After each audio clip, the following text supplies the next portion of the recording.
Life just dropped. So I haven't read this article yet. This is me reacting in real time. MIT scientists say life may have been detected on Venus after all. So, folks, if y'all don't remember this, I think it was like last year. There was like this big thing where people thought that they found evidence of life on Venus. Then they said it was too good to be true. And that there's like a couple of other things that could explain it. So basically, to my understanding, they did like an atmospheric test of Venus's atmosphere, and found that there was like a high concentration of something that, would predict life.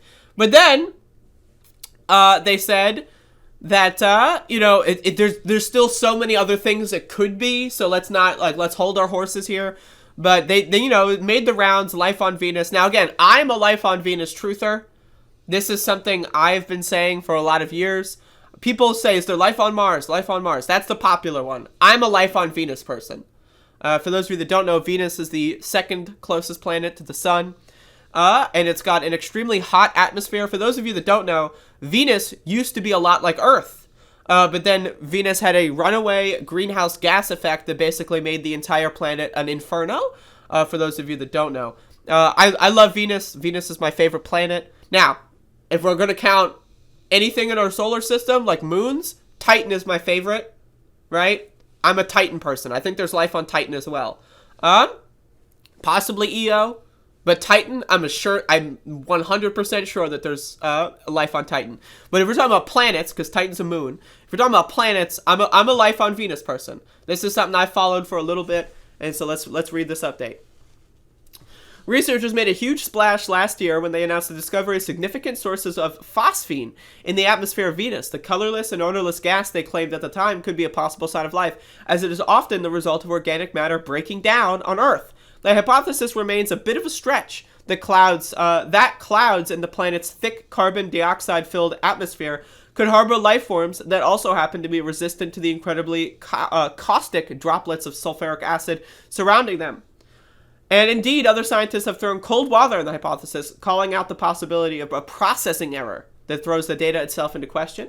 But now a new study is giving new life into the tantalizing theory. Sulfuric acid, MIT scientists say, could be neutralized by the presence of ammonia, which astronomers also suspect could be present in the planet's atmosphere thanks to the Venera 8 and Pioneer Venus probe missions in 1970.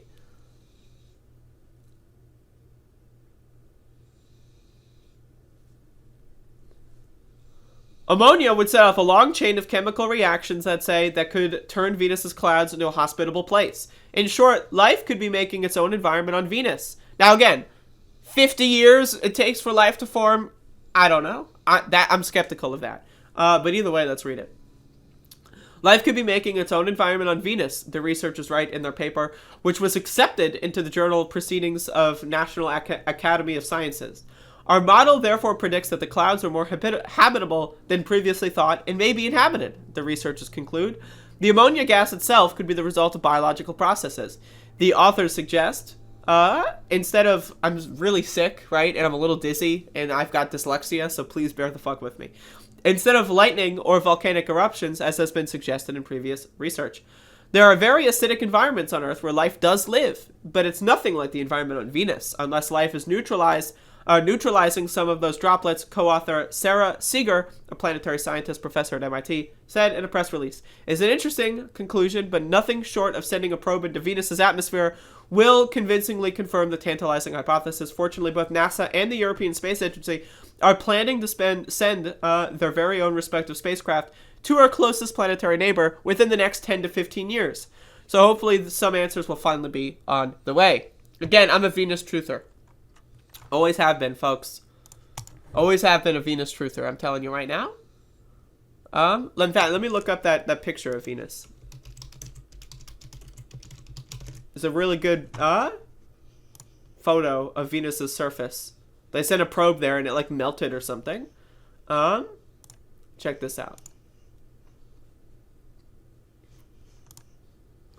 Look at this. This is a photograph of Venus's surface. That's cool. I don't know what to tell you. That's cool. So again, I'm pro-Venus, pro-life on Venus. I'm pro-life. That's it. I'm pro-life. Exactly, look at it. Exactly. You look at it! Look at it! Look at it! Look at it! Look at it! I want all of you to look at it! There you go.